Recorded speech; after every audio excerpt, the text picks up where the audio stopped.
Good afternoon. Bilap sir host बना देना जरा। Good afternoon, sir. Good afternoon. Good afternoon, sir. Good afternoon, sir. Good afternoon, sir. Bilap sir host बना दो, screen share करनी है।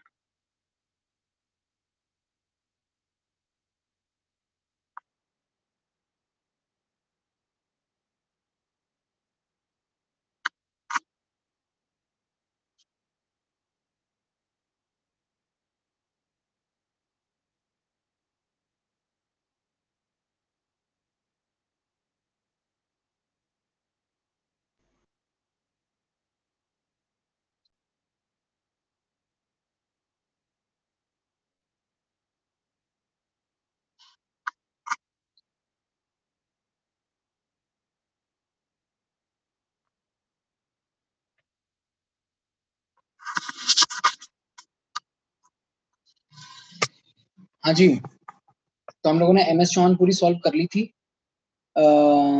Aldehyde और कीटोन वाले चैप्टर की। और अब आप लोगों को हिमांशु पांडे ट्राई कर लेनी है, वो हम लोग नेक्स्ट वीक में कुछ एक्स्ट्रा क्लास वगैरह लगा करके और उसको करेंगे नेक्स्ट वीक में, ठीक है। अभी मैं आपको आज हम लोग इनऑर्गेनिक कर लेते हैं, जो हमने ट्यूसडे वाली जो क्लास इनऑर्गेनिक की नहीं लगाई थी, आज इनऑर्गेनिक हम लोग करते हैं। तो आप मुझे थोड़ा सा याद दिला दीजिए, मैंने लास्ट आपको इनऑर्गेनिक में कहाँ तक करवा दिया था? नॉमेनक्लेचर के शायद कुछ क्वेश्चंस चल रहे थे अपने, ऐसा ही है ना? लास्ट में सर एक मतलब अलग सा कंपाउंड दिया था आपने, वो आपने यहाँ था अगली क्लास में करेंगे। हाँ आ गया याद। एक मिनट, हाँ जी, ये वाला कंपाउंड दिया गया था आपको।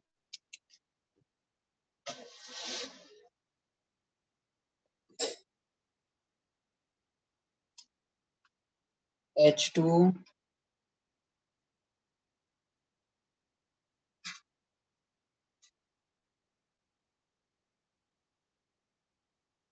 whole 4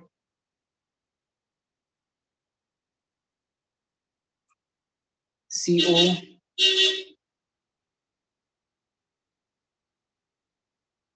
OH NH2 chromium NH3 whole 4 और सल्फेट होल ट्वाइस। हाँ जी, एक बार जरा चेक कर लीजिए, यही कंपाउंड था ना? Yes sir. तो इससे पहले वाले जो हैं उनका सबका नाम हम लोग लिख चुके हैं ना, बस केवल यही वाला बताना है ना अब आपको। Yes sir. चलिए देखिए, इसमें आपके पास सबसे पहले तो ये बताइए कि सेंट्रल मेटल एटम कौन है। तो यहाँ हमारे पास सेंट्रल मेटल एटम जो है वो एक नहीं है, सेंट्रल मेटल एटम हमारे पास दो हैं। कौन कौन से? Cobalt और chromium. और क्रोमियम, ठीक है। अच्छा, इसके बाद बात करें लीगेंड्स की, तो लीगेंड्स भी हमारे पास में देखो थोड़ा सा डिफरेंस है यहाँ पे लीगेंड में भी। आपके पास में ये लीगेंड है, ये लीगेंड है, जैसे नॉर्मल लीगेंड होते थे बिल्कुल वैसे लीगेंड है। लेकिन इस OH और NH2 को देखो, ये थोड़ा सा डिफरेंट टाइप का आपको दिख रहा है या नहीं दिख रहा है? यस क्या H2O क्या कर रहा है? H2O केवल एक काम कर रहा है, H2O का ऑक्सीजन अपना लोन पेयर कोबाल्ट को डोनेट कर रहा है। अमोनिया क्या काम कर रहा है? अमोनिया का नाइट्रोजन अपना लोन पेयर क्रोमियम को डोनेट कर रहा है। लेकिन यहाँ ये जो OH और NH2 हमने लिखे हैं, हाइड्रोक्साइडो और एमाइडो, नाम मालूम है ना इनका, हाइड्रोक्साइडो और एमाइडो, है ना? तो ये आपके पास में कभी कोबाल्ट को डोनेट कर रहे हैं और कभी क्रोमियम को डोनेट कर रहे हैं। देखो सीधी बात है, ऐसा तो है नहीं कि वो साइमल्टेनियसली दोनों को कर दें। क्या ये जो NH2 माइनस है या फिर जो OH माइनस है, पहले तो ये बताइए कि इस NH2 माइनस, पहले तो ये बताओ इसके पास कितने लोन पेयर है नाइट्रोजन के पास? लोन पेयर कितने हैं अभी इस टाइम नाइट्रोजन के पास? दो हैं लोन पेयर दो हैं। ये जो OH माइनस है इसके पास लोन पेयर बताइए, इसके पास लोन पेयर कितने हैं ऑक्सीजन के पास? तीन लोन पेयर है। 3 लोन पेयर। तो देखो ऐसे तो फ्लोरीन के पास भी 3 लोन पेयर होते थे, लेकिन जब भी वो लीगेंड की तरह आता है तो डोनेट एक ही करता है। जब वो एक डोनेट कर चुका होता है तब दूसरा और तीसरा वो डोनेट नहीं कर सकता। तो उसी तरीके से आपके पास में चाहे ये NH2 माइनस हो, भले ही इसके पास 2 लोन पेयर हैं, चाहे ये OH माइनस हो, भले ही इसके पास 3 लोन पेयर हैं, लेकिन ये डोनेट केवल कितना कर सकता है? डोनेट केवल एक कर सकता है। तो जो बाइडेंटेट लिगेंड होते हैं या जो ट्राइडेंटेट लिगेंड होते हैं, वो कैसे 3 डोनेट कर पाते हैं? वो 3 डिफरेंट एटम से, 2 डिफरेंट एटम से डोनेट करते हैं। एक एटम तो एक ही डोनेट कर पाएगा। आ रही बात समझ में? तो यहाँ पर फिर इन लिगेंड की खासियत क्या हुई? इन लिगेंड की भाई खासियत ये है कि आपके पास ये OH और NH2 इसको भी डोनेट कर रहे हैं, कभी इसको डोनेट कर रहे हैं, कभी इसको डोनेट कर रहे हैं। ऐसे NH2 कभी इसको डोनेट कर रहा है, कभी इसको डोनेट कर रहा है। तो बेसिकली ये जो 2 लिगेंड हैं, ये कोबाल्ट और क्रोमियम के बीच में एक ब्रिज का काम कर रहे हैं। इसलिए इनको हम लोग किस नाम से जानते हैं? Bridge ligand. क्या बोलेंगे इनको? Bridge ligands. और जो ब्रिज लिगेंड्स होते हैं उनका नाम जो है थोड़ा सा अलग तरीके से लिखा जाता है। तो आप इसका नाम देख लीजिए, आपको काफी कुछ क्लियर हो जाएगा कि अगर इस टाइप का कोई कंपाउंड हो तो उसका नाम कैसे लिखा जाएगा। इसमें सबसे पहले थोड़ा सा एक चीज मुझे और क्लैरिफाई यहाँ करनी पड़ेगी। ये बताइए इस पूरी कोऑर्डिनेशन एंटिटी के ऊपर चार्ज कितना है? पूरी कोऑर्डिनेशन एंटिटी के ऊपर कितना चार्ज है? +4 4 ठीक है। ये पानी के ऊपर तो कोई चार्ज होता नहीं है, अमोनिया के ऊपर कोई चार्ज होता नहीं है, कोबाल्ट के ऊपर चार्ज X मान लीजिए, क्रोमियम के ऊपर चार्ज Y मान लीजिए, OH के ऊपर -1 और NH2 के ऊपर -1, तो -2 ये आपके पास में +4 के बराबर है। इसका मतलब X + Y जो है वो आपके पास किसके बराबर है? +6 के बराबर। अब आप आइए, जो मैंने आपको इससे पहले 9-10 क्वेश्चंस जो मैंने करवाए हुए हैं, थोड़ा उन पे आइए। उसमें आप देखिए क्वेश्चन नंबर, इससे 3 पहले वाला क्वेश्चन देखिए। ये जो क्वेश्चन है, इससे जो 3 पहले वाला था, कोबाल्ट वाला था। Yes, sir. Yes sir. Cobalt 4 ammonia और 2 Cl2 मिल गया। मिल गया। यस हाँ जी। उसमें ये बताइए कोबाल्ट की ऑक्सीडेशन स्टेट कितनी थी? 3 3 उस टाइम कितने लिगेंड के साथ जुड़ा हुआ था वो? 6 लिगेंड के साथ जुड़ा हुआ था। ठीक है। अच्छा, इसी तरीके से आप इससे जस्ट पहले वाला क्वेश्चन देखिए, जस्ट पहले वाला। उसमें आपको क्रोमियम मिला। यस क्रोमियम की ऑक्सीडेशन स्टेट कितनी है वहां पर? 3 3। और कितने लिगेंड के साथ जुड़ा हुआ है? 6 लिगेंड के साथ। चलो एक और देखो आप इसमें। आप देखिए जो मैंने आपको कंपाउंड दिया था उसमें एक वो देखो आप, कौन सा चौथे 5वें नंबर पे होगा, सोडियम वाला मिला क्या? Yes, sir. यस हाँ जी। उसमें जो कोबाल्ट है, कोबाल्ट की ऑक्सीडेशन स्टेट बताइए क्या है? 3 +3 और कितने लोन पेयर एक्सेप्ट कर रहा है वो? 4 नहीं, ध्यान से देखिए, 6 कर रहा है। ऑक्सिलेट जो है ना, ऑक्सिलेट बाइडेंटेट लिगेंड है, तो 2 ऑक्सिलेट हैं, 2 ऑक्सिलेट से कितने लोन पेयर एक्सेप्ट कर लेगा वो? 4। और 2 H2 है, 2 H2 से 2 लोन पेयर एक्सेप्ट करेगा। तो आप इन तीनों एग्जांपल्स को ध्यान से देखिए कि जब आपके पास में सेंट्रल मेटल एटम, कौन सा, कोबाल्ट या chromium, total 6 lone pair accept करता है, चाहे फिर वो क्रोमियम हो यहाँ अंदर या फिर चाहे कोबाल्ट हो, तो उस टाइम उसकी ऑक्सीडेशन स्टेट +3 होती है। ये पिछले कुछ एग्जांपल से हमें पता चला। तो ये चीज एक तरीके से अभी तो आप फैक्ट की तरह याद रखिए कि जब भी कभी कोबाल्ट या क्रोमियम 6 लोन पेयर एक्सेप्ट करते हैं, उस टाइम पे उनकी ऑक्सीडेशन स्टेट हमेशा +3 चलेगी। तो यहाँ पर आपके पास में देखिए X + Y की वैल्यू +6 थी, और यहाँ पर ये दोनों ही केसेस में 6 लोन पेयर एक्सेप्ट कर रहा है। तो इस केस में आपके पास में X की वैल्यू भी 3 आएगी और Y की वैल्यू भी 3 आएगी। तो नाम देखिए जरा, नाम कैसे लिखा जाएगा इस कंपाउंड का?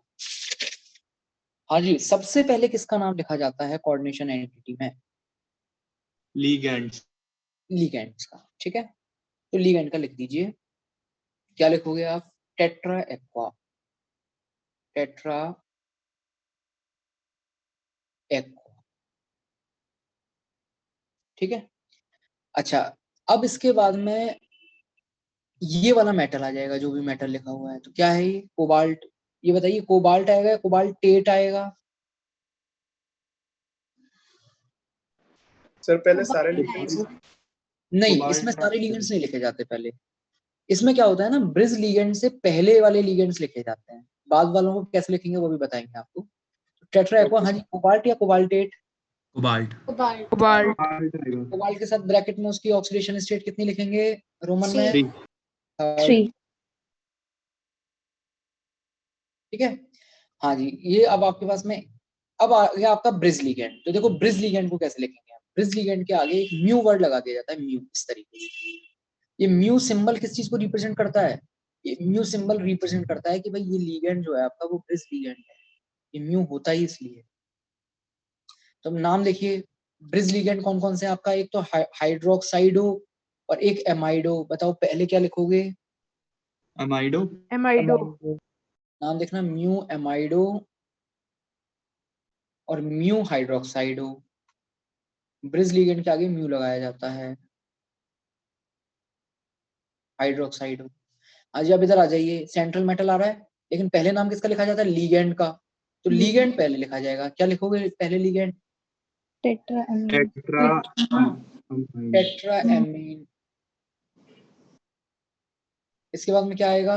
क्रोमियम या क्रोमियम? Chromium 3 chromium third. नाम हो गया क्या पूरा? नहीं, अभी लास्ट में क्या लगाएंगे? सल्फेट। हाँ जी, सल्फेट के आगे डाई वगैरह लगाना है क्या? No, sir. No sir counter ion का नंबर नहीं बताया जाता है, ठीक है। तो ये नाम हो जाएगा, इस तरीके से लिखा जाता है नाम, नोट डाउन कर लीजिए इसको।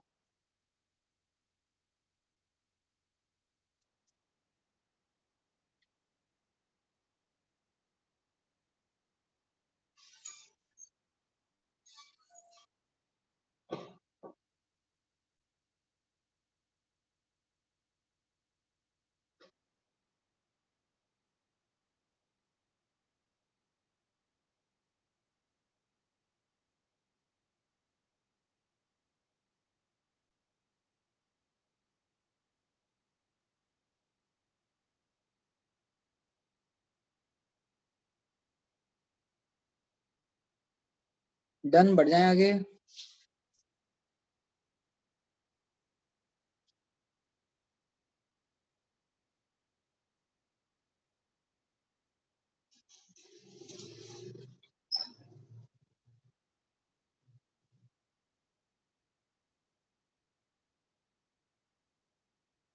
सर ये x प्लस वाई वाला भी कैसे लिखे, मतलब नोट की फॉर्म में या फिर फैक्ट की तरह?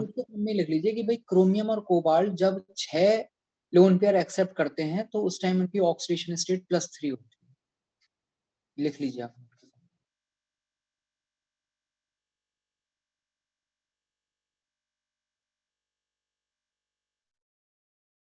लिगेंड्स की डेफिनेशन लिखनी है। डेफिनेशन तो क्या लिखना है, बस समझ जाइए कि यहाँ ब्रिज का काम कर रहा है, दोनों के साथ कनेक्टेड है। अलग से ऐसे डेफिनेशन तो नहीं लिखनी इसकी। Okay sir sir. वो एक्स और वाई का क्या लिखना है? एक्स और वाई के लिए लिख लीजिए कि जब भी आपके पास में क्रोमियम और कोबाल्ट 6 लोन पेयर एक्सेप्ट करते हैं तो उनकी ऑक्सीडेशन स्टेट +3 होती सर है। हाँ जी। ब्रिज लिगेंड एक बार में एक ही लोन पे डोनेट करेगा ना? और क्या सर ये जरूरी है कि दोनों ब्रिज लिगेंड्स एक ही को डोनेट करेंगे एक बार में? नहीं नहीं, ऐसा कोई जरूरी नहीं, किसी को भी कर सकते हैं। Okay sir. साइमल्टेनियसली दोनों एक को कर सकते हैं, साइमल्टेनियसली दोनों अलग अलग को कर सकते हैं।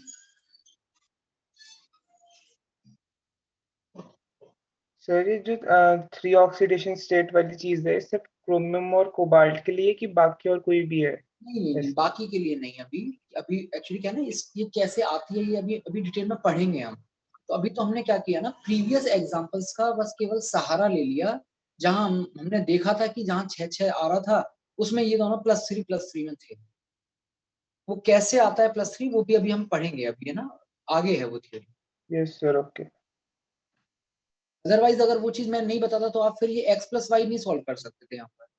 तो वो हमें पता होना चाहिए कि भाई वो ऐसे +3 में रहता है, तभी 6 लोन पेयर एक्सेप्ट करता है।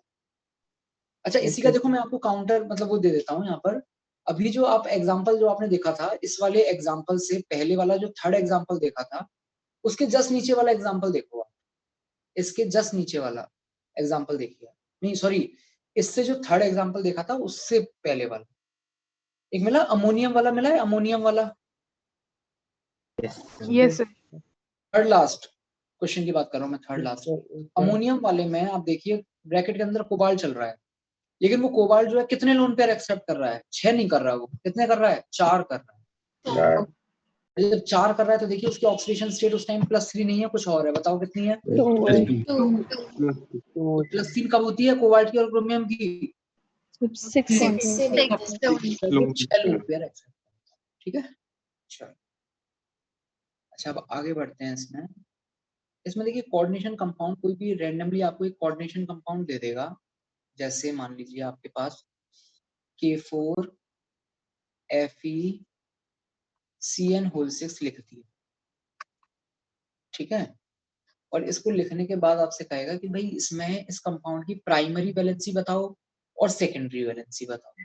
तो हमें पता होना चाहिए कि कोऑर्डिनेशन कंपाउंड में प्राइमरी वैलेंसी और सेकेंडरी वैलेंसी का मतलब क्या होता है, ठीक है। तो सबसे पहले बात करते हैं हम प्राइमरी वैलेंसी का क्या, प्राइमरी वैलेंसी। अच्छा प्राइमरी वैलेंसी हो चाहे आपकी सेकेंडरी वैलेंसी हो, दोनों प्राइमरी चाहे सेकेंडरी, दोनों वैलेंसी डिफाइन होती है सेंट्रल मेटल एटम की।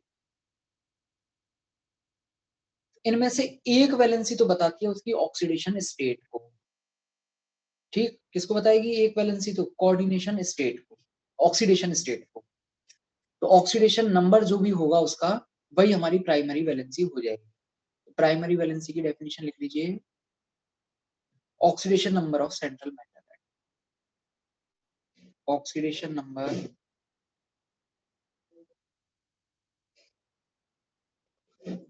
Of central metal atom.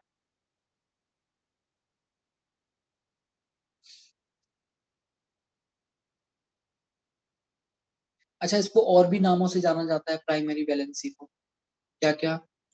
It is also called, it is also called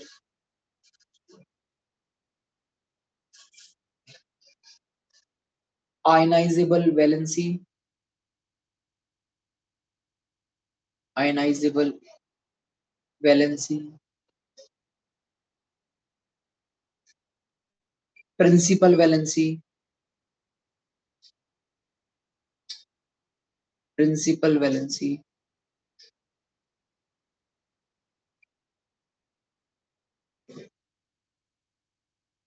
और आयनिक वैलेंसी, और आयनिक वैलेंसी।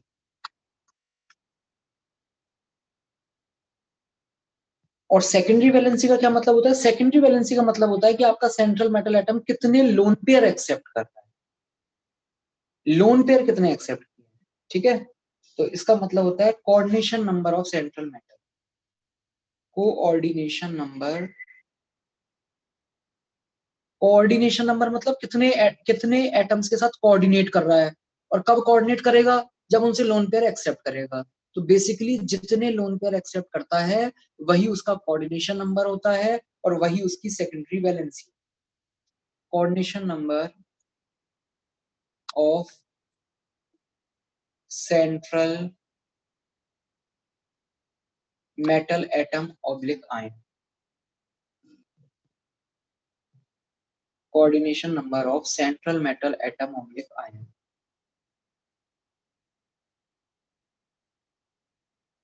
ठीक है। तो यहाँ पर आप मुझे इस वाले कंपाउंड के लिए K4FeCN6 के लिए प्राइमरी वैलेंसी और सेकेंडरी वैलेंसी दोनों बता दीजिए क्या क्या होगी।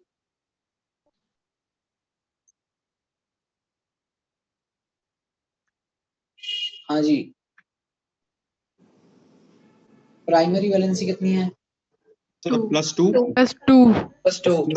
और वो 6 दूसरी 6 और सेकेंडरी वैलेंसी कितनी है? 6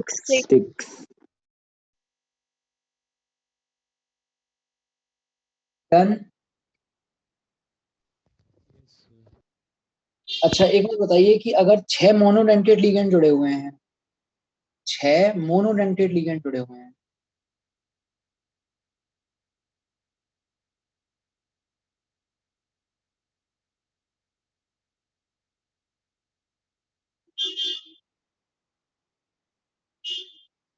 तो उसकी सेकेंडरी वैलेंसी क्या हो जाएगी?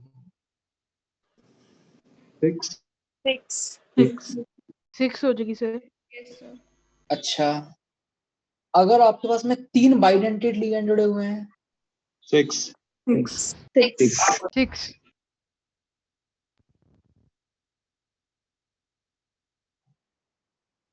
बात समझ में आ रही है? अगर आपके बाइडेंटेट लिगेंड है तो इंटू 2 करना पड़ेगा आपको, क्योंकि एक bidentate ligand 2 lone pair donate करता है।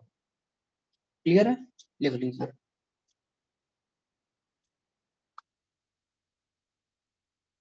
हाँ जी, नेक्स्ट हेडिंग डाल लीजिए इसके बाद में, बॉन्डिंग इन कोऑर्डिनेशन कंपाउंड। कुछ कुछ जो चीजें हम लोग केमिकल बॉन्डिंग वाले चैप्टर में पढ़ के आए हैं, अगर आपको लास्ट ईयर का कुछ याद आ रहा हो तो वहां पे हम जब मॉड्यूल सॉल्व करते थे तब कुछ क्वेश्चंस के लिए कहते थे आपसे कि भाई ये हम 12th क्लास में पढ़ेंगे कोऑर्डिनेशन कंपाउंड वाले चैप्टर में। तो कुछ क्वेश्चंस हमने वहां छोड़े थे। एक अगर आपको याद हो तो एक square planar shape, DsP2 hybridisation, वो सब चीज हमने वहां नहीं पढ़ी, क्योंकि वो हम यहाँ पढ़ेंगे अब कोऑर्डिनेशन कंपाउंड वाले चैप्टर में, बॉन्डिंग इन कोऑर्डिनेशन कंपाउंड।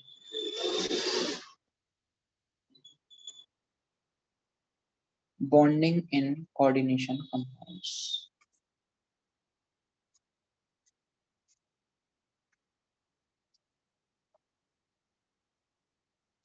तो वही जो बैलेंस बॉन्ड थ्योरी हम लोग वहां पढ़ते थे, उसी बैलेंस बॉन्ड थ्योरी को यहाँ इंट्रोड्यूस करते हैं, और उसके बेसिस बैलेंस बॉन्ड थ्योरी और जो valence shell electron pair repulsion theory आपने पढ़ी है, उसी के बेसिस पे यहाँ बातें चलेंगी।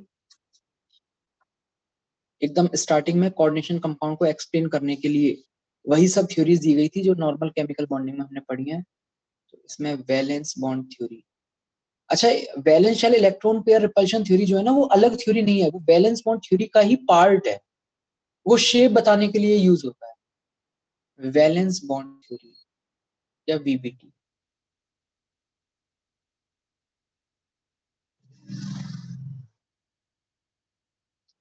ठीक है, तो देखिए इसके बेसिस पे हम कुछ बातें करते हैं यहाँ पर कोऑर्डिनेशन कंपाउंड्स के लिए। क्या बातें करते हैं? 3 कॉलम बना लीजिए और वहां से चीजें समझने की कोशिश करेंगे हम।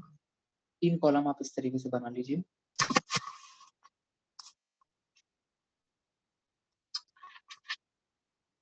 पहले कॉलम में ऊपर लिखिए coordination number of matter, coordination number of central metal की बात करते हैं, सेंट्रल मेटल,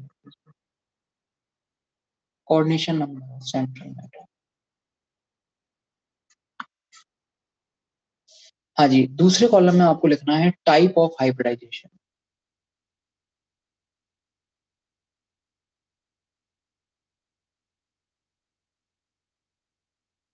हाइब्रिडाइजेशन, टाइप्स नहीं, टाइप ऑफ हाइब्रिडाइजेशन। और तीसरे में लिखना है आपको shape of complex, shape of complex. थोड़ा सा केमिकल बॉन्डिंग में रिकॉल कराता हूं आपको। अगर आपका कंपाउंड ABXLY टाइप का हुआ करता था, हाँ जी, अगर हमारा कंपाउंड ABXLY का टाइप का है तो सिंपल X प्लस Y के बेसिस पे आप उसके बारे में सब कुछ बता दिया करते थे। हाइब्रिडाइजेशन पता चल जाता था यहाँ X प्लस Y से, यस भी पता चल जाया करती थी। ठीक है, तो बिल्कुल उसी तरीके से चीजें यहाँ चलेंगी आपके पास में। देखिए कोऑर्डिनेशन नंबर मतलब अगर आपके पास में सेंट्रल मेटल एटम जो लोन पेयर एक्सेप्ट कर रहा है, अगर वो 4 लोन पेयर, 4 से शुरुआत करते हैं, इसमें 4 लोन पेयर एक्सेप्ट कर रहा है, तो उस टाइम पे उस कंपाउंड का जो हाइब्रिडाइजेशन है वो 4 जुड़ गए हैं भाई सेंट्रल मेटल के साथ में, कुछ AB4 टाइप की सिचुएशन हो गई है, तो उसका हाइब्रिडेशन sp3 हो सकता है। एक नया और देख लीजिए जो आपने अब तक नहीं पढ़ा था केमिकल बॉन्डिंग में, DsP2। अब आज बात करेंगे हम इसके बारे में, अभी डेट। अगर हाइब्रिडेशन sp3 है तो शेप क्या होती है? टेट्राहेड्रल। टेट्राहेड्रल। तो हो जाएगी टेट्राहेड्रल। और अगर dsp2 है तो शेप होती है स्क्वायर प्लेनर। Square planar. अभी सब चीज क्लियर होगी आपको, बड़ी इजीली समझ में आ जाएगा कि क्यों। नेक्स्ट देखिए। हाँ जी, अगर 5 है तो 5 में देखो अब तक तो हम लोग एक ही जानते थे, क्या? PCL5 sp3d। एक नया और इंट्रोड्यूस कर देता हूँ यहाँ मैं आपके लिए, DSP3। अच्छा, इसका मतलब समझ में आ रहा है sp3d और DSP3 का क्या डिफरेंस है दोनों में?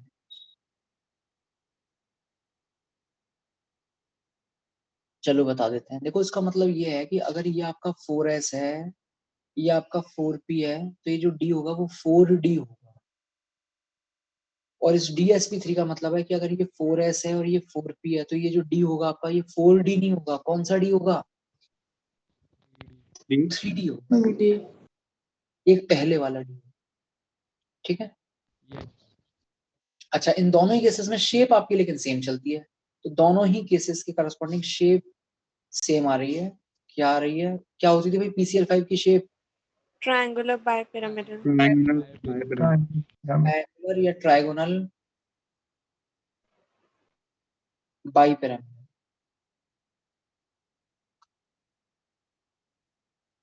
बाइपिरामिडल।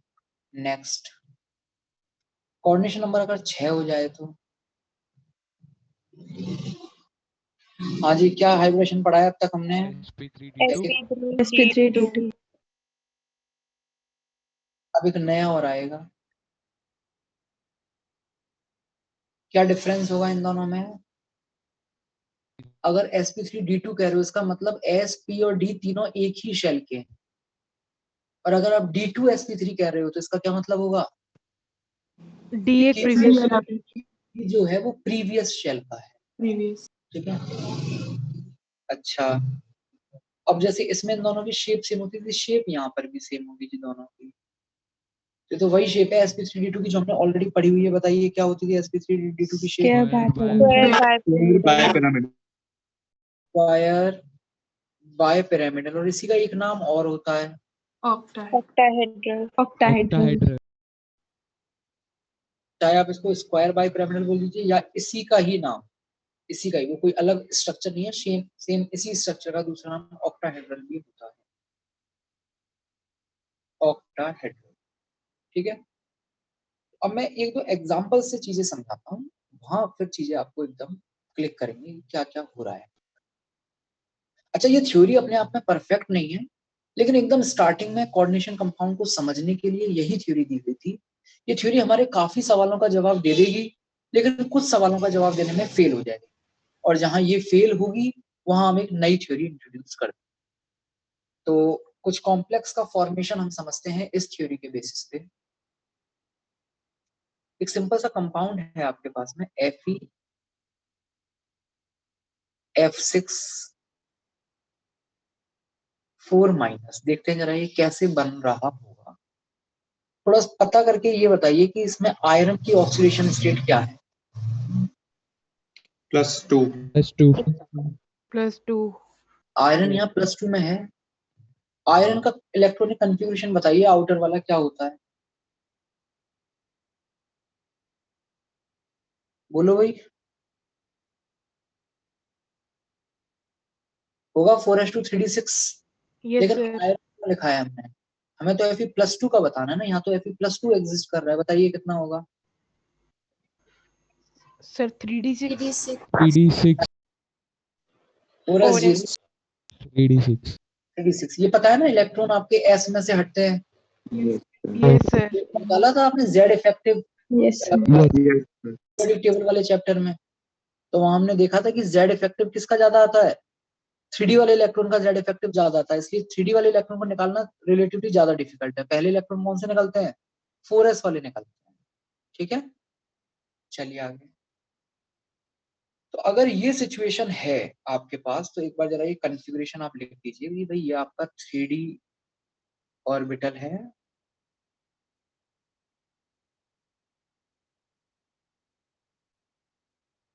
इसमें 6 इलेक्ट्रॉन हैं।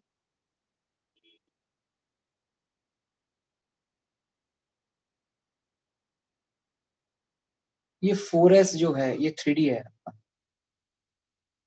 हाँ जी, इसके बाद में 4s खाली पड़ा हुआ है, 4s के बाद 4p खाली पड़ा हुआ है, और उसके बाद 4d ऑब्वियसली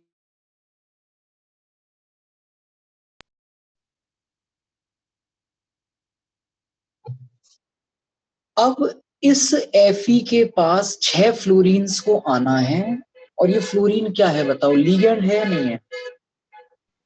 yes तो sir, लीगेंड तो सेंट्रल मेटल एटम के पास एक ही वजह से आता है। क्यों आता है?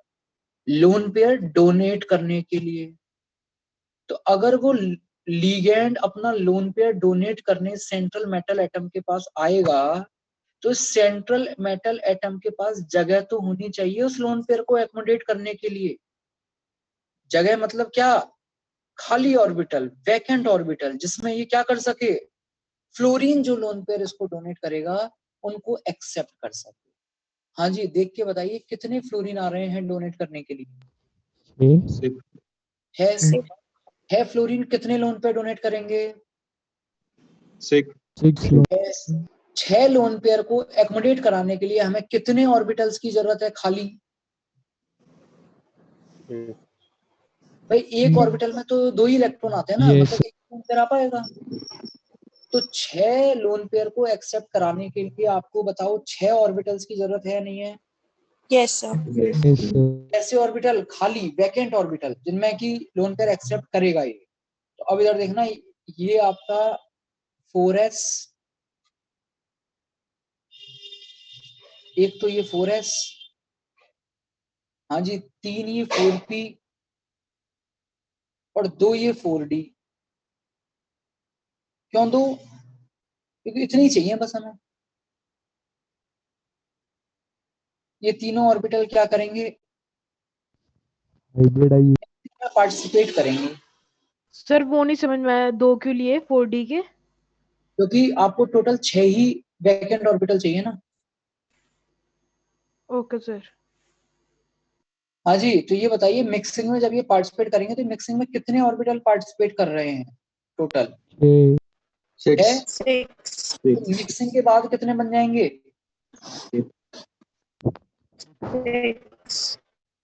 6 ही बन जाएंगे। yes sir, इन 6 ऑर्बिटल्स जो कि मिक्सिंग के बाद आपको ऑब्टेन हुए, 1 2 3 4 5 6, इनको हम किस नाम से जानेंगे? Hybridise orbital, hybridised. कौन से हाइब्रिडाइज्ड? हाँ जी, कौन से hybridised? SP sp3d2 hybridised orbitals, hybridised orbitals. और अब क्या होगा इन 6 ऑर्बिटल्स में? ये जो 6 वैकेंट ऑर्बिटल्स हैं इनमें क्या होगा?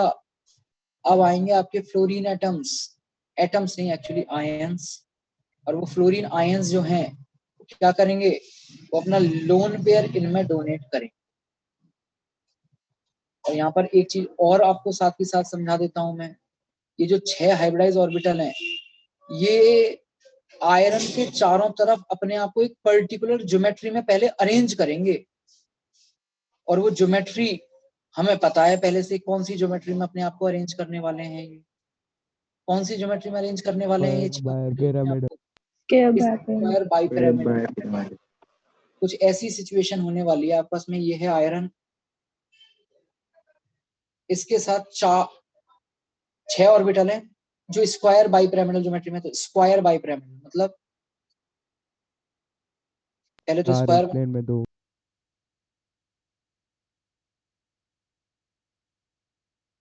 पहले तो स्क्वायर बना दीजिए, और फिर उसके बाद में एक बाहर की तरफ और एक अंदर की तरफ। तो वो बाहर और अंदर वाले को भी अभी हम यहाँ प्लेन में ही बना देते हैं। बाकी वो पता होना चाहिए आपको कि एक बाहर की तरफ होता है और एक अंदर की तरफ होता है, ठीक है?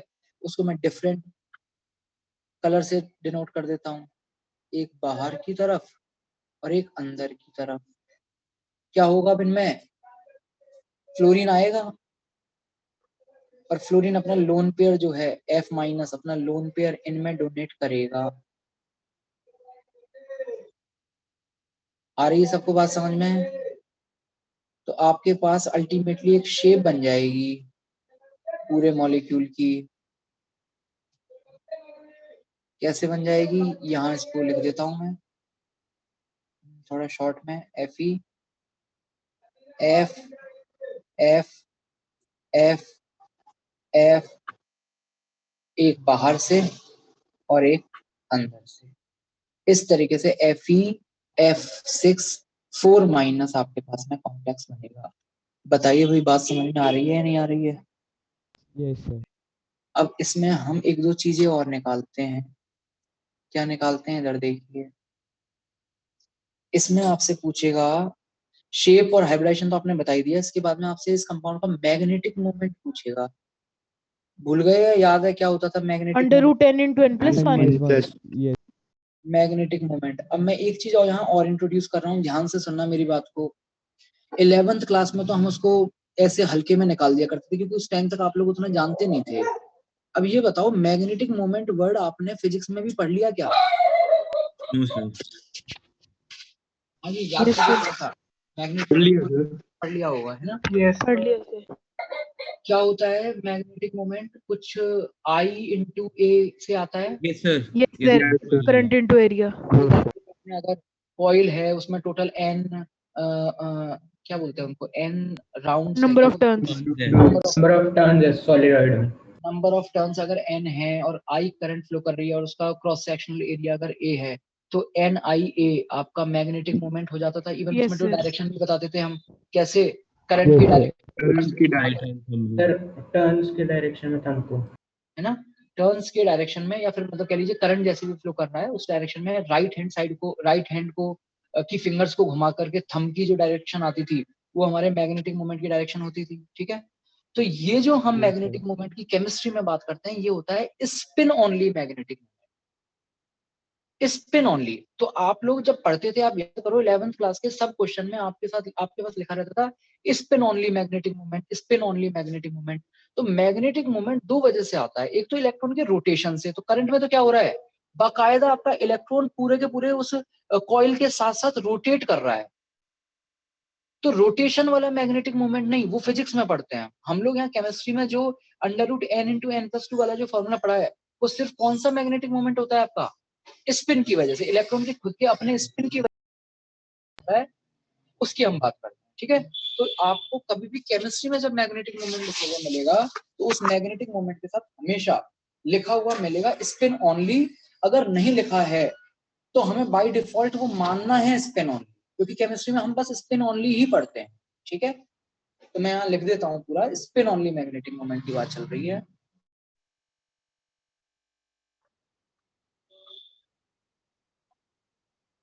तो ये स्पिन ऑनली कई बार आया था 11th क्लास में। वो अलग बात है कि हमने उस टाइम पे ये चीज नहीं पढ़ी थी क्योंकि हम जानते ही नहीं थे उस टाइम पे एक्चुअली होता क्या है। अब आप जानते हो मैग्नेटिक मोमेंट वगैरह। तो मैग्नेटिक मोमेंट इलेक्ट्रॉन के रोटेशन की वजह से भी आता है और स्पिन की वजह से भी आता है। जो फिजिक्स में पढ़ते हैं वो रोटेशन वाला होता है, और हम यहाँ जो बात कर रहे हैं वो स्पिन वाला। ये स्पिन वाला जो है ना, ये एक क्या क्रिएट करता है, ये उस सब्सटेंस को डायामैग्नेटिक या पैरामैग्नेटिक बना देता है। Spin only magnetic, magnetic field तो जनरेट होता ही था वहां पे। आपको आप याद करो सोलेनॉइड में अगर करंट फ्लो कर रही है तो वो एक मैग्नेटिक फील्ड जनरेट होता था या नहीं होता था, होता था है ना। तो उसी तरीके से आपके पास यहाँ स्पिन ऑनली मैग्नेटिक मोमेंट की वजह से भी कोई कंपाउंड अगर कभी मैग्नेटिक फील्ड में जाएगा तो या तो अट्रैक्ट हो सकता है या रिपेल हो सकता है। तो उस हिसाब से वो या तो डायमैग्नेटिक या पैरामैग्नेटिक बन सकता है। तो यहाँ आपसे इस FeF6 4- के लिए स्पिन ऑनली मैग्नेटिक मोमेंट पूछा जा रहा है। सिंबल क्या हुआ करता था इसका, स्पिन ऑनली मैग्नेटिक मोमेंट का, याद है? म्यू होता था। म्यू ही हुआ करता था, है ना। और फॉर्मूला क्या चलता था, mu is equal to √10 of into n n plus 1। into n+2। Unit क्या होती थी, unit Bohr magneton. Bohr magneton. तो ये बताइए इस कंपाउंड का कितना हो गया √3। Unpaired electron. हाँ जी, दिख रहे हैं क्या अनपेड इलेक्ट्रॉन? दिख गया मुझे तो, 4 अनपेड इलेक्ट्रॉन दिख गए एक साथ, हाँ है ना। निकाल सकते हैं इसका म्यू कितना हो गया, बोलो। Under root 4 into 7. 24 under root 20. 2 roots. 24 bore magneton. बताइए आपका ये जो कंपाउंड है, कॉम्प्लेक्स है, ये पैरामैग्नेटिक होगा या डायमैग्नेटिक होगा? पैरामैग्नेटिक। सर आपके स्क्रीन में लैग आ रहा है। लैग आ रहा है। को पूछ लो मेरा नेट कनेक्शन ना वीक होए। मेरे ख्याल ठीक है सर, मतलब हल्का हल्का ठीक ही आ रहा है सर। यस सर नहीं आ रहा। आवाज तो क्लियर आ रही है ना? स्क्रीन में Yes, ठीक है, sir. थोड़ा देर में आ जाएगा तब लिख लेना उसको। आवाज तो क्लियर है ना पूरी तरीके से? Yes, sir. ठीक है। हाँ जी, अब ये पूछा जा रहा है आपसे, बताइए कंपाउंड आपका पैरामैग्नेटिक होगा या डायमैग्नेटिक होगा? पैरामैग्नेटिक। पैरामैग्नेटिक होगा। और अब मुझे तो याद नहीं है, लेकिन आप लोगों को याद होना चाहिए, पैरामैग्नेटिक का मतलब मैग्नेटिक फील्ड में अट्रैक्शन होता था या रिपल्शन होता था? पैरामैग्नेटिक का मतलब अट्रैक्शन। पक्का? मुझे सर, याद मेरे नहीं है, ख्याल- मैंने 11th क्लास में लिखवाया हुआ है, आप एक बार फिर से रिकॉल कर लेना। पैरामैग्नेटिक का मतलब अट्रैक्शन है मैग्नेटिक फील्ड से या रिपल्शन है, पता होना चाहिए। ठीक, चलिए तो भाई ये अब हमें काफी कुछ पता चल गया इससे। अब देखिए कितने लिगेंड हैं, उसकी वजह से हम उसकी शेप, उसका हाइब्रिडाइजेशन, उसका मैग्नेटिक प्रॉपर्टी, उसका मैग्नेटिक नेचर, उसका मैग्नेटिक मोमेंट, काफी कुछ हम उसके बारे में बता सकते हैं। एक और एग्जांपल देखिए। हाँ जी, एक और एग्जांपल देखिए। चीजें अगर इतनी सिंपल होती जैसा कि इसमें था, तो हमें कभी दूसरी थ्योरी की जरूरत ही नहीं पड़ती। तो एक अगला कंपाउंड देखो, उससे थोड़ा सा कंफ्यूजन क्रिएट करते हैं। कंपाउंड है आपके पास CO कोबाल्ट, C कैपिटल बनाना, CO NH3 6।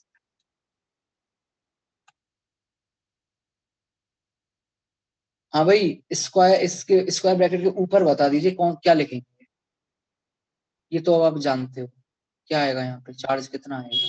3 +3 +3 है ना, क्योंकि कोबाल्ट है और 6 लोन पेयर एक्सेप्ट कर रहा है, तो ऑब्वियसली फिर वो +3 में ही होता है। ठीक है, तो ये आपके पास में भाई कंपाउंड है, और इसके बारे में भी वैसी ही एनालिसिस पूछी है आपसे जो भी हमने पिछले वाले क्वेश्चन में निकाला। एक चीज तो समझ में आ गई देखते ही, क्या शेप पता चल चुकी है हमें देखते ही। शेप तो इसकी क्या होगी?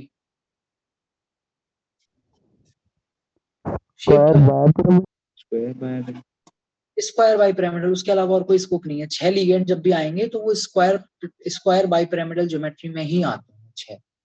हाइब्रिडाइजेशन आपके पास अलग अलग हो सकता है, sp3d2 या d2sp3, लेकिन जो शेप होगी वो दोनों ही केसेस में स्क्वायर बाई पिरामिडल चलेगी। तो हमें सिर्फ इसकी शेप तो पता है, बिना मतलब बिना कुछ सॉल्व किए ही, बट बाकी चीजें हमें नहीं पता। चलिए स्टार्ट करते हैं। हाँ जी, कोबाल्ट का कन्फिग्रेशन बताओ पहले। कोबाल्ट का कन्फिग्रेशन बोलो।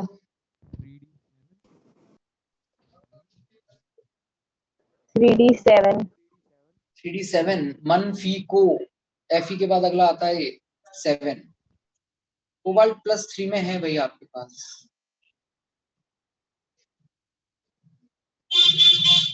कितना हो जाएगा बोलिए? 3d6 4 0 3d6। ये है 3D,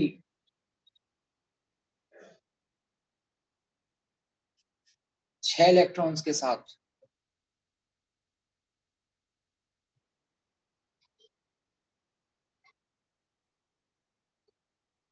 हाँ जी, ये है 4s जो कि खाली पड़ा हुआ है, कर दिया हमने खाली इसको अभी अभी। फिर ये है 4p खाली पड़ा हुआ है, और ये है 4d खाली पड़ा हुआ है। सेम वही चीजें जो पहले अभी मैंने आपको बताई थी। अगर बिल्कुल सब कुछ उसी तरीके से हम चलते हैं, एक्चुअली चलना भी है क्योंकि वही d6 आ गया, कुछ भी अलग तो इसमें है नहीं। बताइए अल्टीमेटली आपके पास कंपाउंड का मैग्नेटिक मोमेंट कितना निकल के आएगा फाइनली? कंपाउंड का मैग्नेटिक मोमेंट कितना निकल के आएगा? Root 24 Root 24. वही रूट 24 24 आना चाहिए। Same ही है. √24 निकल के आएगा। Yes. हाँ जी, कंपाउंड पैरामैग्नेटिक होगा या डायमैग्नेटिक होगा? Paramagnetic. पैरामैग्नेटिक। Para. Paramagnetic. ठीक है, लेकिन जब कंपाउंड को प्रैक्टिकली देखा गया और मैग्नेटिक फील्ड में ले जाकर के देखा गया तो ये पाया गया डायमैग्नेटिक। तो हमारी तो सारे पूरी थ्योरी की धज्जियां उड़ गई यहाँ। तो ये कंपाउंड आपका होता है डायमैग्नेटिक।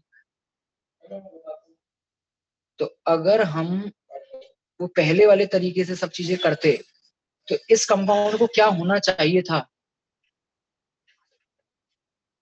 क्या होना चाहिए था? Paramagnetic. ठीक, लेकिन कंपाउंड है कैसा? डायमैग्नेटिक।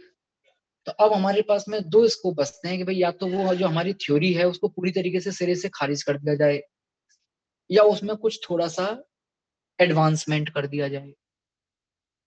तो अब वो सिरे से खारिज तो तब किया जाता है किसी चीज को जब कुछ हमारे पास कुछ और दूसरी चीज क्या बोलते हैं उसको, कुछ और भी होता। लेकिन ये मैं आपको बता रहा हूँ एकदम स्टार्टिंग में जब शेप वगैरह बताई जा रही थी इन कंपाउंड्स की, एकदम स्टार्टिंग में जब एनालिसिस चल रही थी तो सिरे से खारिज नहीं किया गया, बस इसी में थोड़ा सा एडवांसमेंट ये कर दिया कि भाई इस वाले केस में कुछ ऐसा हो रहा होगा। डायमैग्नेटिक अगर आ गया इसका मतलब ये चिल्ला चिल्ला के क्या कह रहा है? कंपाउंड खुद क्या कह रहा है? डायमैग्नेटिक अगर है तो क्या कह रहा है? मेरे अंदर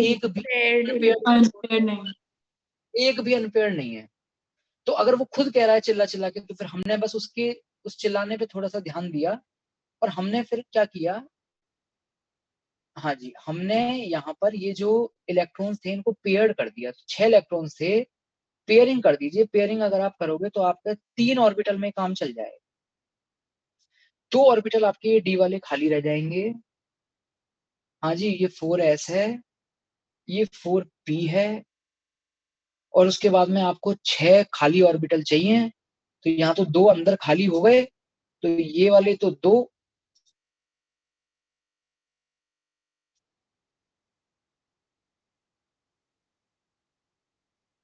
हाँ जी ये वाले तो 2,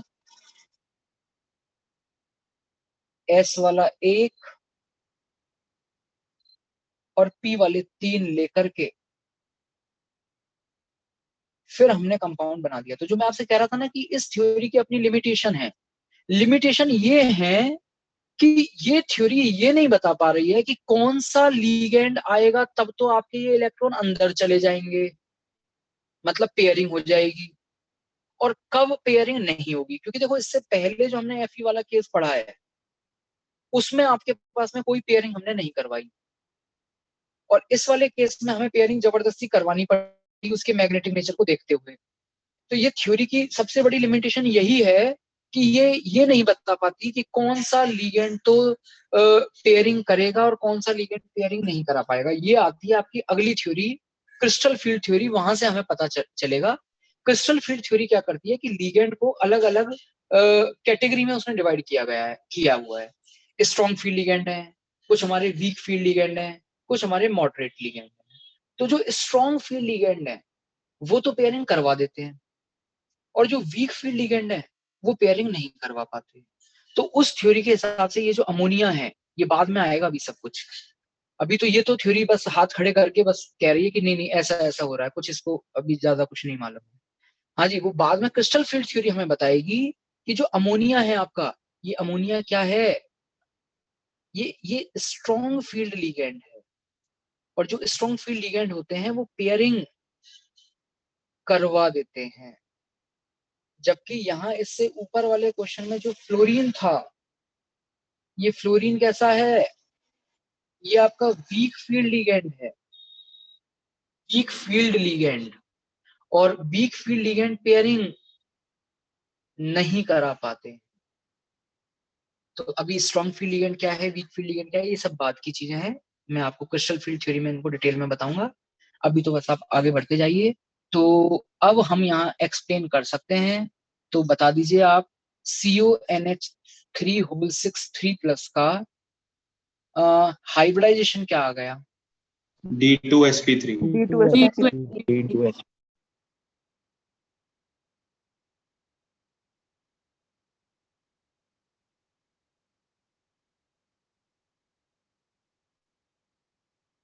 अजी 6 अनपेयर्ड आ चुके हैं, क्या बोलेंगे हम इनको 6 वैकेंट को?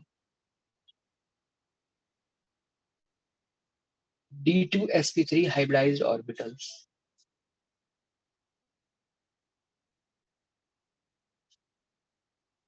क्या होगा अब इन ऑर्बिटल्स में? अमोनिया आएगा भाग के और अपना लोन पेयर इनमें डोनेट करने लग जाएगा। टोटल आपके पास में 6 अमोनिया अपना लोन पेयर इनमें डोनेट कर देंगे। ठीक है, इस तरीके से बना लेना। तो हमें हाइब्रिडाइजेशन पता चल गया। शेप तो खैर हमें बनाने से पहले पता थी कि अगर 6 लिगेंड आ रहे हैं तो स्क्वायर बाइपिरामिडल ही होगा। थोड़ा मैग्नेटिक बता दीजिए, इसका मैग्नेटिक मोमेंट वगैरह कितना होगा? 0। Yes, sir. और अगर 0 है तो ऑब्वियसली नेचर कैसा हो जाएगा इसका? डायमैग्नेटिक। मैग्नेटिक। लिख लीजिए। अच्छा, एक चीज और बताता हूँ मैं आपको, एक चीज और देखिए। इसमें आपके जो डी ऑर्बिटल यूज हुए थे, यहाँ पर जो डी ऑर्बिटल यूज हुए हैं, ये बताइए बाहर वाले शेल के हुए हैं नहीं हुए हैं? आउटर शेल के। Yes sir. Yes. और इस कोबाल्ट वाले केस में जो डी ऑर्बिटल यूज हुए हैं, वो बताइए अंदर वाले शेल के, इनर शेल के यूज हुए हैं नहीं हुए हैं?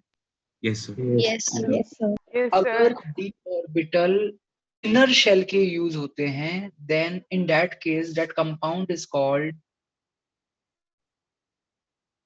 Inner orbital complex.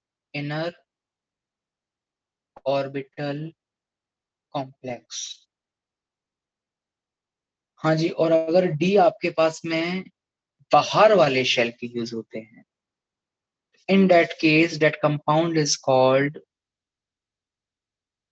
क्या? Outer Orbital complex. Orbital complex. एक चीज और साथ में, ये बताइए स्पिन, एक फॉर्मूला पढ़ा था आपने, मूल कॉन्सेप्ट में याद आ रहा हो तो 2s+1 करके समथिंग समथिंग, टोटल स्पिन वगैरह निकालने का। Yes. Sir. Yes, sir. Spin multiplicity वगैरह जो निकालते थे, है ना? तो आपके पास में स्पिन जो है वो कब ज्यादा आएगा? जब अनपेयर्ड इलेक्ट्रॉन ज्यादा होंगे तब स्पिन ज्यादा आएगा, या कम होंगे तब स्पिन ज्यादा आएगा? सर जब अनपेयर्ड इलेक्ट्रॉन ज्यादा होंगे। ज्यादा होंगे। क्योंकि पेयर्ड का तो स्पिन 0 हो जाता है ना, +½ और Yes. -½ Sir. Yes, sir. तो ये बताइए इसमें से इस वाले कॉम्प्लेक्स का स्पिन ज्यादा होगा या फिर इस वाले कॉम्प्लेक्स का स्पिन ज्यादा होगा?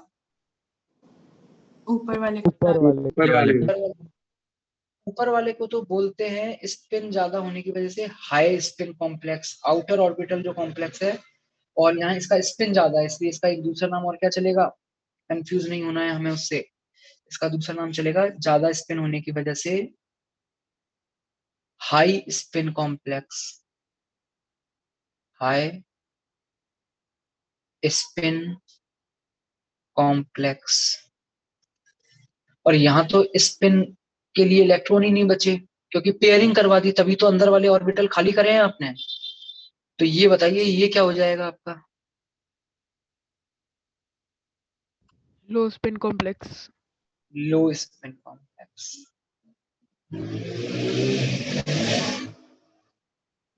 हाँ जी, नोट डाउन कर लीजिए फटाफट, यहाँ तक आगे बढ़ेंगे इसके बाद। So first example भी दिखा दो। हाँ, ये वाला। Yes, sir. सर एक बार ऊपर टेबल भी दिखा दो। Yes. Sir Sir. नोट्स ही भेज देना, आप बाद में कर लेंगे। नोट्स तो कर भेजेंगे बट फिर भी लिखते चलूंगा। सर टेबल भी दिखा दो एक बार। अच्छा, इससे पहले वाली टेबल भी नहीं लिखी, क्या कर रहे थे भाई?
लिख लिया है सर।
हाँ जी, कर दूं नीचे, हो गया? Yes sir. 1 minute, 1 minute sir.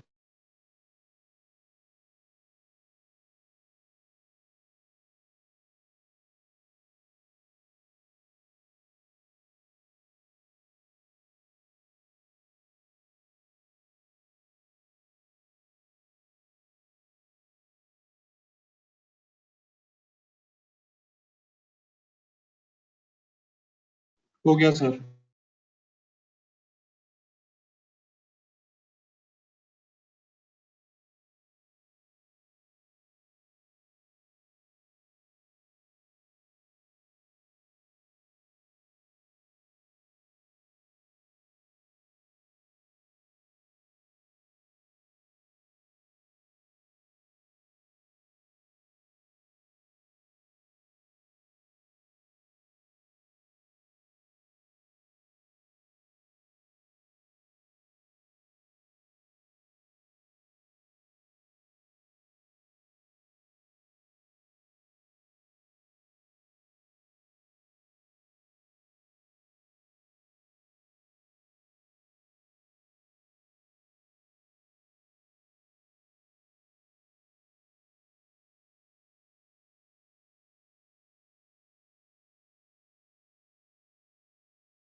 हाँ जी, डन, बढ़े आगे। Yes sir. Yes sir. चलिए आगे देखिए। अब मैं 2-3 कंपाउंड दे रहा हूँ आपको, तो आपको दिमाग लगा के और सब कुछ, ये जो 2-3 चीजें हम लोग निकाल रहे हैं हर कंपाउंड के बारे में, ये आपको निकालना है। तो पहला कंपाउंड है आपके लिए NiCl4 2-, दूसरा है NiCN4 2-, और तीसरा है NiCO4 कार्बन मोनोऑक्साइड। इसका नाम लीगेंड की तरह जब आता है तो क्या बोलते हैं इसको, CO को? वैसे कार्बन मोनोऑक्साइड है बट लीगेंड की तरह क्या बोलते हैं इसको, नाम क्या होता है इसका? कार्बोनेट। आज इनकी आपको डिटेल्ड एनालिसिस करनी है तीनों कंपाउंड की, और मैं एक चीज आपको बता देता हूँ ताकि आपको कंफ्यूजन ना रहे। इसमें जो क्लोरीन है ना, Cl- हेलोजन, ये तो है आपका वीक फील्ड लिगेंड, और जो Cn- और CO है, ये मैं बता देता हूं आपको, ये स्ट्रॉन्ग फील्ड लिगेंड होते हैं। तो बताइए इनका शेप क्या होगा, हाइब्रिडाइजेशन क्या होगा, मैग्नेटिक मोमेंट क्या होगा, और मैग्नेटिक नेचर क्या होगा, चारों चीजें बताइए। सर निकल की कॉन्फ़िगरेशन बता दोगे प्लीज? नहीं यार, आप 12th क्लास में हो, इतना तो आपसे एक्सपेक्टेड है कि आपको 30 तक के एलिमेंट याद हो। बिल्कुल नहीं बताएंगे।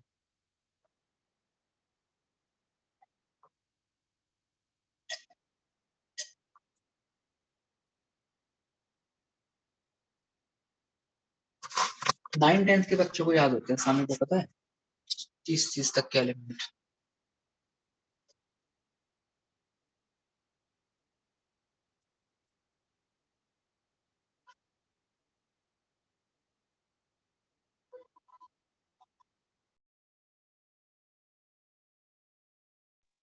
मैं एटॉमिक नंबर बता देता हूँ इसका आपको, 28 होता है, बाकी आप सोचो।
हाँ जी भाई, हो गया? कौन बताएगा? जिसका होता जाए हैंड रेज कर देना। बस नहीं, तीनों बताना, तीनों बताना, तीनों। चलो कर लो। अभी सर फर्स्ट हुआ।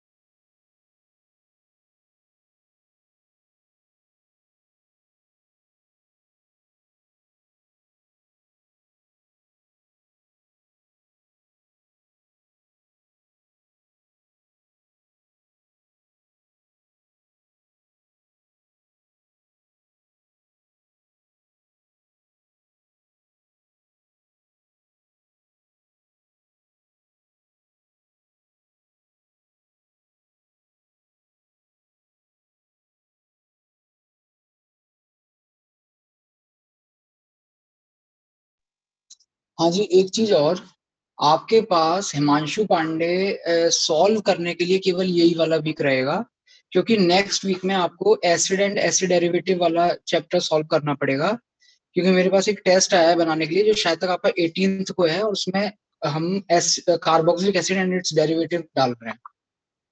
तो नेक्स्ट वीक में, पूरे वीक में आप वो वाला सॉल्व करना, और ये हिमांशु पांडे आपको इसी वीक में खत्म करना है, इस संडे तक खत्म कर लेना उसको। उसका डिस्कशन हम लोग नेक्स्ट वीक में रखेंगे एक्स्ट्रा क्लास में, और उसमें आप जो सॉल्व जो कर रहे होगे उस वीक में, वो carboxylic acid and it's derivative, वो होने वाला है आपका एक लेक्चर में, शायद कंप्लीट हो जाएगा।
हम करें डिस्कस, बताइए कौन बताएगा तीनों। फर्स्ट वाला बताइए, फर्स्ट वाला किस किस का हो गया है। Yes, sir. हाँ जी, कृति गोयल, कृति फर्स्ट वाला एक्सप्लेन कीजिए। सर उसमें निकल 2+ का कॉन्फ़िगरेशन हो जाएगा 4s0 3d8। हाँ जी, फर्स्ट वाला डिस्कस कर रहे हैं। तो फर्स्ट वाले में आपका जो निकेल है, निकेल का होता है 4s2 3d8। सर निकल 2+ का। हाँ जी, तो यहाँ पर है निकेल +2। ये सबको समझ में आ रहा है निकेल +2 कैसे है? Yes sir. तो ये हो जाएगा आपका 4s0 3d8। आगे बताइए कृति। सर तो इसमें पहले डी और जो 3d ऑर्बिटल है उसमें हम इलेक्ट्रॉन्स अरेंज करेंगे, तो उसमें 3 पेयर्ड होंगे और 2 अनपेयर्ड आएंगे। ठीक है, फिर 4s4p आ जाएगा। Okay, sir Cl- weak field ligand है, तो 3d में पेयरिंग नहीं होगी, ठीक है, तो इसकी हाइब्रिडाइजेशन हो जाएगी sp3 4s और 3 4p ऑर्बिटल्स। तो डी नहीं लगा ये 4d वाले? नहीं सर, हमें 4 ही चाहिए बिकॉज Cl 4। ठीक है, 4 ही चाहिए, तो 4 यहीं से हो जाएंगे आपके। हाँ जी, कितना हो गया? 4 ऑर्बिटल आ गए। हाइब्रिडेशन पता चल गया, sp3 sp3। शेप पता चल गई, शेप टेट्राहेड्रल। टेट्राहेड्रल। हाँ जी, सर 2 ये अनपेड इलेक्ट्रॉन्स हैं, तो हमारे पास मैग्नेटिक मोमेंट √8 आ जाएगा, डेट आ जाएगा। और ये पैरामैग्नेटिक हो गया। Very good. अगला बताइए कृति। सर अगले वाले में अगले वाले में कॉन्फ़िगरेशन तो वही हो जाएगी, पर इस बार स्ट्रॉन्ग लिगेंड है तो फिर इसलिए वो पेयरिंग हो जाएगी 3D वाले में। कॉन्फ़िगरेशन वही रहेगी, क्या रहेगी वही? निकल +2 की तो 4s0 3d8। 4s0 3d8, ठीक है। और इस बार 3D वाले में 4 ऑर्बिटल में पेयर्ड आएंगे और एक वेकेंट होगा। वेरी गुड,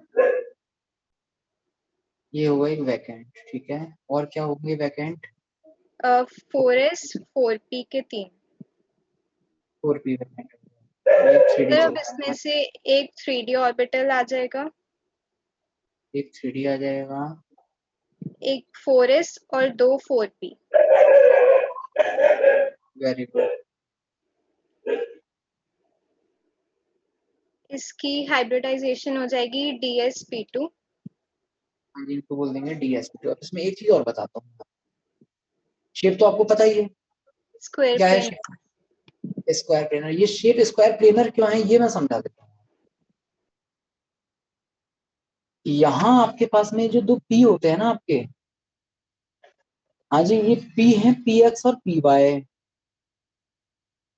और ये जो D होता है वो D होता है आपका DX² Y²। तो आप देखिए, आप Z इंट्रोड्यूस ही नहीं कर रहे, Z एक्सिस में आप जाने ही नहीं दे रहे हो मॉलिक्यूल को किसी भी तरीके से। सब कुछ आपने चारों ऑर्बिटल जो है वो एक ही प्लेन वाले ले लिए हैं, तो फिर जब हाइब्रिडाइजेशन के बाद आएंगे वो भी फिर Z एक्सिस में कभी जा ही नहीं पाएगा। तो चार ऑर्बिटल को मिनिमम रिपल्शन में अगर एक ही प्लेन में अरेंज होना पड़े तो फिर ऑब्वियसली वो किस तरीके से अरेंज होंगे? स्क्वायर प्लेनर शेप में अरेंज होंगे। आ रही बात समझ में? जबकि सर ये टेट्राहेड्रल कैसे बताया आपने? हाँ, ये कैसे बताया dx² - y² वाला कि वो वाला ऑर्बिटल? क्योंकि इसकी शेप स्क्वायर प्लेनर होती है ना, अच्छा, ओके सर। Z होता ही नहीं है कहीं पर, सब कुछ एक ही प्लेन का मामला है इसमें। जबकि आप यहाँ ओके देख सर। सकते हो, यहाँ पर आपके पास में P जो है वो तीनों है, तो ऑब्वियसली X भी होगा, Y भी होगा और Z भी होगा। Z भी होगा तो फिर 3D में जा सकते हैं चारों वेक्टर। चार वेक्टर अगर 3D में जाकर के मिनिमम रिपल्शन करेंगे तो 109 डिग्री 28 मिनट पे होते हैं, और चार वेक्टर अगर एक ही प्लेन में रह करके रिपल्शन मिनिमम करेंगे तो वो 90 डिग्री पे, ठीक है। Yes sir. हाँ जी, आगे बोलिए इसमें कृति। सर इसका मैग्नेटिक मोमेंट 0 हो जाएगा और डायमैग्नेटिक हो गया। Very good. अगला बताएगी दानिशा।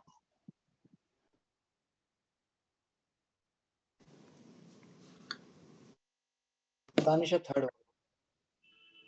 सर इसमें Ni निकल की 3d8 4s2 मतलब जो, पर इसमें 3d8 4s2, ठीक है। इसमें जो CO है मतलब वो, दानिशा, हाँ जी की ऑक्सीडेशन स्टेट क्या है इसमें?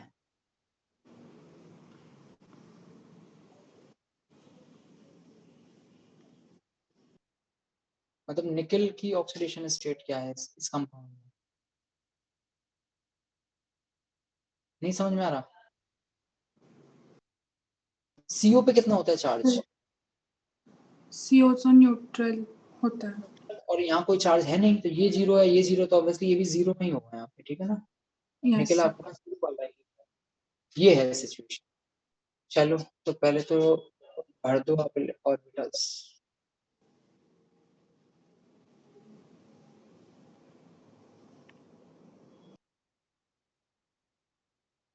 टी में कितने भरने हैं? 8।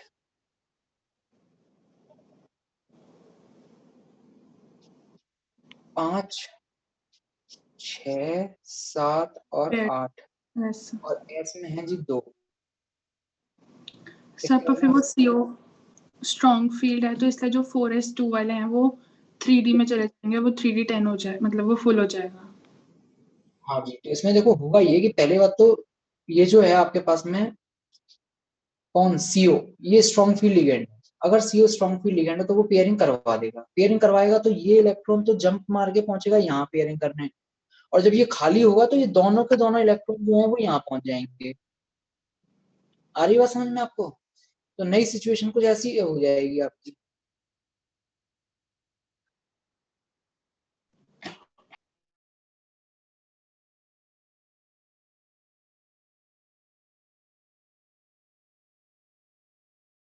4s वाले, सब पूरा मामला एकदम 3D 10 वाला हो गया। अब ये बताइए 4s बताओ खाली पड़ यस सर, 4s और 4p पूरा हो जाएगा तो sp3 हाइब्रिडाइज्ड ऑर्बिटल बन जाएगा। 4 ये 4 ऑर्बिटल चाहिए हमें खाली। पेयरिंग तो हुई बट फिर भी अंदर वाला ऑर्बिटल नहीं आ रहा है क्योंकि अंदर वाला ऑर्बिटल बचा नहीं। यस सर, तो ये sp3 टेट्राहेड्रल। क्या आपके पास में होगा sp3, इसका मैग्नेटिक मोमेंट टेट्राहेड्रल। हाँ जी, मैग्नेटिक मोमेंट कितना होगा? 0 और डायमैग्नेटिक। और कंपाउंड कैसा हो जाएगा आपका? डायमैग्नेटिक। ठीक है, तीनों लिख लेंगे। इसके बाद में एक क्वेश्चन जो आपको होमवर्क में करना है वो ये है,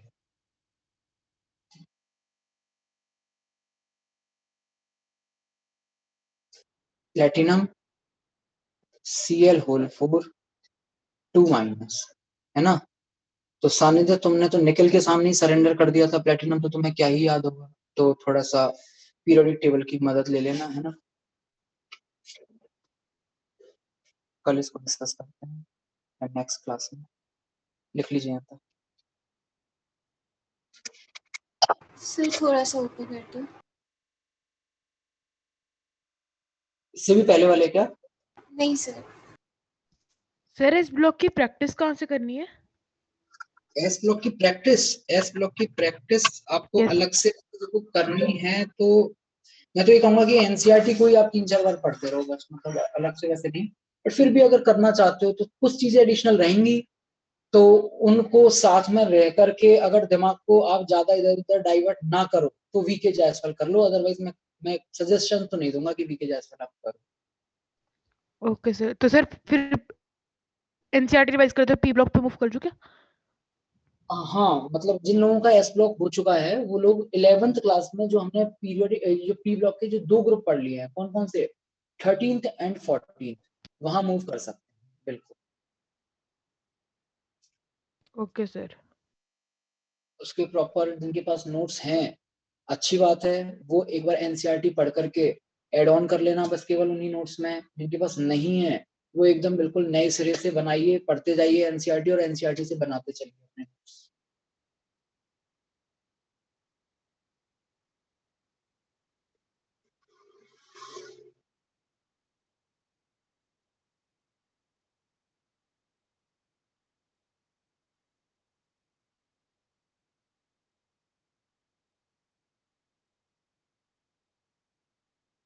रोज आधा घंटा 1 घंटा निकाल लिया करो पी ब्लॉक के लिए। एस ब्लॉक जिनका हो गया है काम हो जाएगा। सर हाँ जी, सर आज डाउट स्लॉट में आओगे आप, जो 5:30 वाला है? यस सर, आ गया। जब डाउट है कई लोगों के तो आ जाऊंगा, कोई दिक्कत नहीं है। सर कंबाइंड डाउट्स ही हैं। कंबाइंड का मतलब क्या है? नंदिनी और मुझे थोड़े से कंबाइंड डाउट्स हैं तो वो पूछने थे। यस सर, आज डाउट स्लॉट आज वाला डाउट स्लॉट है, मतलब बाकी और भी किसी को अगर आना है तो आ जाना। कितने बजे से रहेगा अपना डाउट स्लॉट? 5:30 से 6:30 दिया हुआ है। 5:30 5:30 से नहीं होगा शायद, 3 से 4, 4 से 5 होगा, 4 से 5 होगा। कितने बजे से आपके वाले उसमें एक बार देखना जरा टाइम टेबल।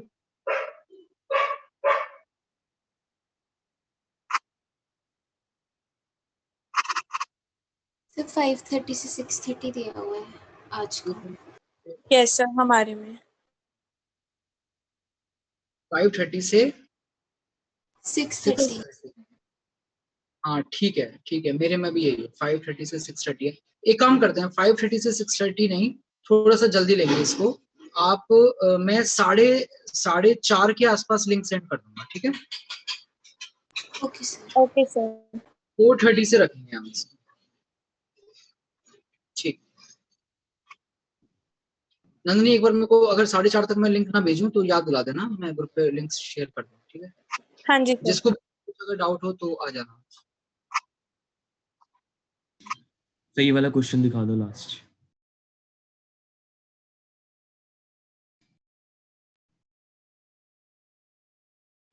हो गया सर।